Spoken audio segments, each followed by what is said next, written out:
প্রিয় দর্শক, আপনারা দেখতে পাচ্ছেন আমরা চট্টগ্রামের সাতকানি উপজেলার ৬ নং মেউসি ইউনিয়ন পরিষদ থেকে যুক্ত হয়েছি। তো আসলে আমরা এখানে এসেছি এখন সময় 10টা 5 মিনিট, প্রায় 10টা 15 মিনিট।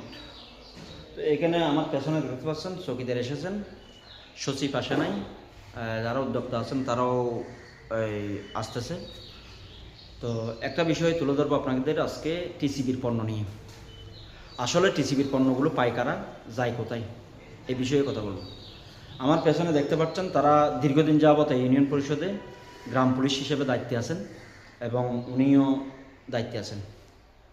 তো তাদের ভাষ্যমতে একটা কথা আমি তুলে ধরি, টিসিবির পণ্যগুলো যেহেতু একটি টাকা দিয়ে নির্ধারিত ফি দিয়ে ক্রয় করতে হয়, তো এখানে টিসিবির পণ্য দেওয়ার পর যেগুলো থাকে সেগুলো যায় কোথায়, এবং যারা দায়িত্বে আছেন অসহায় মানুষ তারা, তো শেষে তাদেরকে তো কোনো সহযোগিতা করা হয় না ঠিকাদারের পক্ষ থেকে। এবং এই টিসিবির পণ্য ক্রয় করার জন্য সবার কিন্তু আছে, বৈধতা আছে।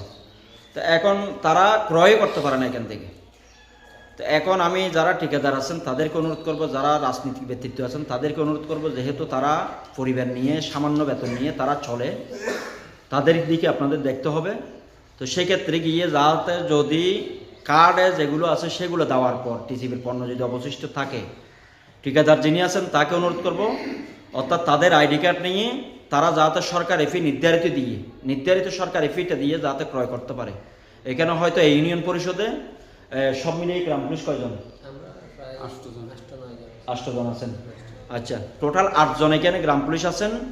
রাজনৈতিক ব্যক্তিত্ব প্রত্যেক দলকে আমি অনুরোধ করব এবং প্রশাসনকে একটু অবগতি করতে চাই, অর্থাৎ এটা সাময়িকভাবে তাদেরকে যদি এটা লাস্টে টিসিবির পণ্য কার্ডধারীদের দেওয়ার পর যদি থাকে সেগুলো নিয়ে না, ঠিকাদার যদি নিয়ে এবং যেগুলো থাকে সেখান থেকে যদি তাদেরকে ক্রয় করার জন্য সরকারি নির্ধারিত ফি আইডি কার্ড দিয়ে যদি ক্রয় করার জন্য তাদেরকে এই সুবিধাটা দেওয়া হয়, তাহলে তাদের ফ্যামিলি হয়তো সামান্য একটু সচ্ছল হবে।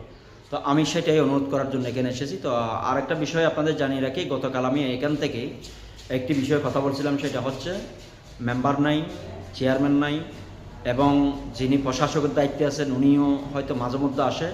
তো এখানে আসলে সাধারণ মানুষ যথেষ্ট ভোগান্তি হচ্ছে। সেটা হচ্ছে মেম্বার আছে এক জায়গায়, চৌকিদার আছে এক জায়গায়।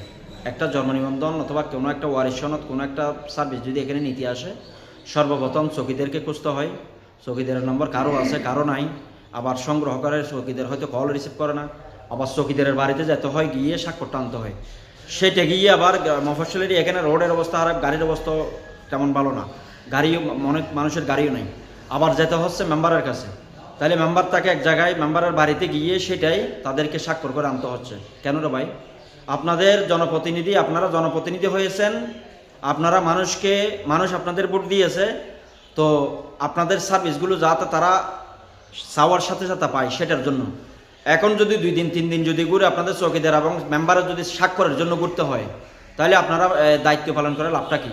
আপনাদের সরকার বেতন দিচ্ছে, আপনারা ঘরে বসে বসে বেতন পাচ্ছেন, আপনাদের সঠিক দায়িত্ব আপনারা পালন করেন। কারণ প্রতি সপ্তাহে প্রতিটি ওয়ার্ডের মেম্বারদের আমি অনুরোধ করব, আপনারা প্রতি সপ্তাহে একদিন বোর্ডে থাকেন। আপনার এলাকার যদি কোনো লোক আসে এবং আপনারা সচিবকে একটু বলবেন, অর্থাৎ সচিব যাতে আপনাদের ওয়ার্ডে যেগুলো কাজ থাকে সেই ফাইলগুলো এখানে রেখে আপনাদের স্বাক্ষরগুলো সংগ্রহ করে দিতে পারে, এই জিনিসটা সচিবকে আপনাদের বলতে হবে। এখন অধিকাংশ মানুষ এখানে এসে ঘুরতেছে, মানে আমরা প্রতিনিয়ত এখানে দেখতেছি। তো যেহেতু আপনাদের নির্বাচনের পর, সরকার পতনের পর অনেক চেয়ারম্যান, অনেক মেম্বার এখানে নাই, আপনারা যারা আছেন অন্ততপক্ষে তারা সার্ভিস দিয়ে যান, তো যাতে মানুষ ভোগান্তি না হয়। আমি এটা সংশ্লিষ্ট এওসি ইউনিয়ন পরিষদের আওতাধীন যত জনসাধারণ আছে তাদের উদ্দেশ্যে কথাগুলো বলা। এখানে আমার মুখের কোনো ভাষা নেই, যেগুলো দেখতেছি সপ্তাহে মিলিয়ে পুরো সপ্তাহে এসে এই কথাটা আপনাদের রিভিউ করতেছি। তো ধন্যবাদ সকলকে। আমরা যতটুকু আপনাদের বলেছি এই জিনিসটা গুরুত্ব দিয়ে সংশ্লিষ্ট প্রশাসনকে অনুরোধ করব, আমি যেই কথাগুলো তুলে ধরলাম এগুলো একটু পর্যবেক্ষণ করে সঠিক সিদ্ধান্তে যাতে সবাই পৌঁছাতে পারে সেই সিদ্ধান্তটা তাদেরকে দেওয়ার জন্য আমি প্রশাসন